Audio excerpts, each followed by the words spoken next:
Hello and welcome back to Jakubication. This is the next video in Chapter 0 entitled Arrays. Some background definitions. An abstract data type is a type whose set of possible values and set of operations that can be done with it exists separate of its implementation. A data structure is the implementation of an abstract data type. The general concept of an array, or the array ADT, exists across all languages. Most languages have their own array data structure, meaning their own implementation, which is why arrays across different languages have different features. The definition: an array is an ordered sequence of values of the same type. Key features: values in arrays are contiguous, or right next to each other in memory. The array variable is a reference type that holds the memory address of the first element of the array. Once an array is declared, the array itself doesn't have a built-in way to add more elements past the end of the array. It depends on the language whether or not the array has a built-in way to figure out its length, where its length is the number of elements in an array. Declaration: this is a C example. You can declare it in C as type, name, square brackets, length, or optionally omit the length and provide an initial array surrounded by curly braces and values separated by commas. The resulting array's length will be the length of the initial array you provided. The example, first example, type name length int t5. The second example, the length will be 5 int s. This is the Java example. In Java, all declarations must omit the length.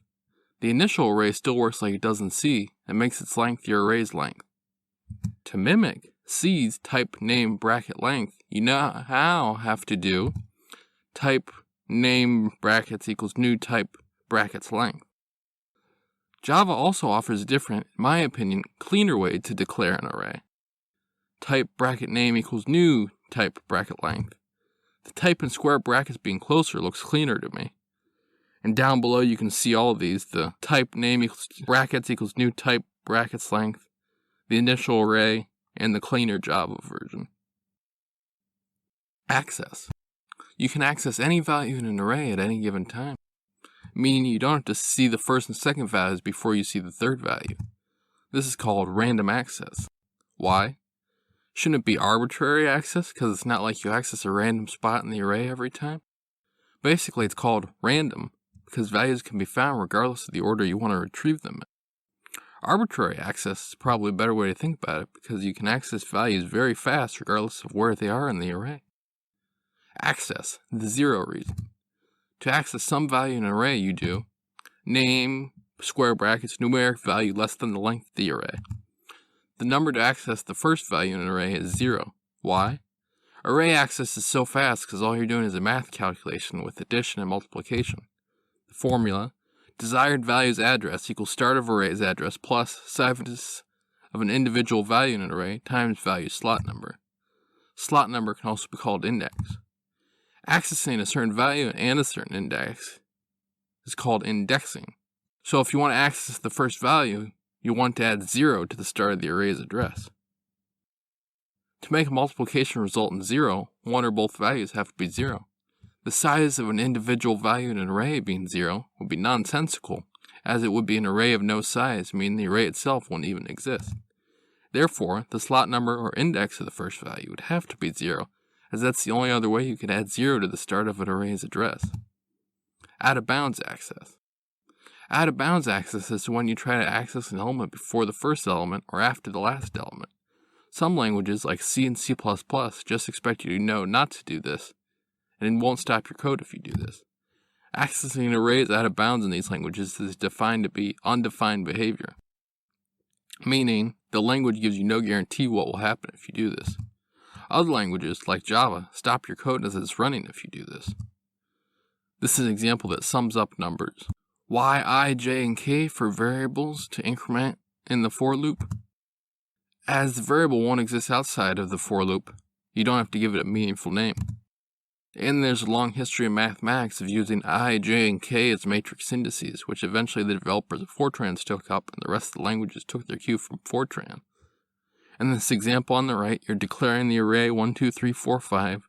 You're initializing the sum to 0, and then in this for loop, you're going through every value and then adding the value at the ith slot to the sum, and then the numbers 1 through 5 add up to 15 at the end. Get and put. The previous example illustrated one of the two main operations you can do with an array, getting a value from the array.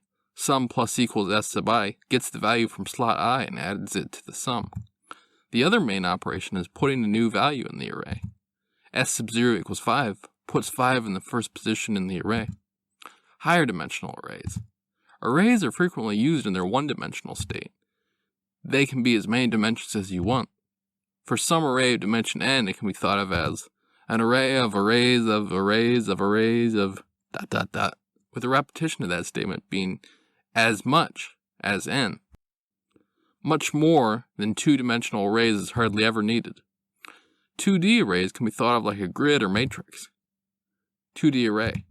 C has very specific rules for declaring higher dimensional arrays, so I'll give you a Java example. When you access 2D arrays, you use two numbers, with the first being the row and the second being the column.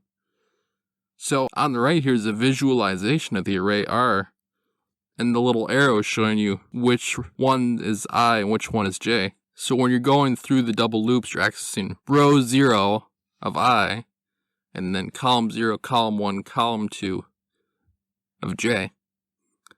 And eventually you add up the numbers 1 through 9 and you get to 45. Arrays as reference types. Big important concept. The value that's in the array variable is the memory address of the first array element. When you copy this value into another variable, without deeper thinking, you're tempted to think you've got a whole new array. You do not! All you have is a copy of the memory address pointing to the first value in the original array.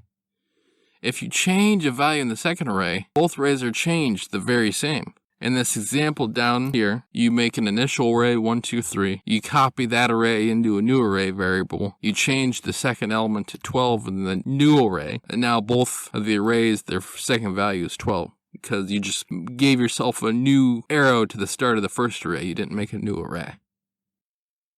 The double equals again. The major languages, except for Python, treat using double equals on reference types as asking the questions: are the memory addresses that these two variables are holding the same? That's why in the example below, two identical arrays don't equal each other. To check the human sense of equal, you would have to go through both arrays one by one and make sure all the values matched up, like the 1s were equal, the 2s were equal, the 3s were equal, and so on if you had bigger arrays. In the next video, we'll cover functions. Ciao.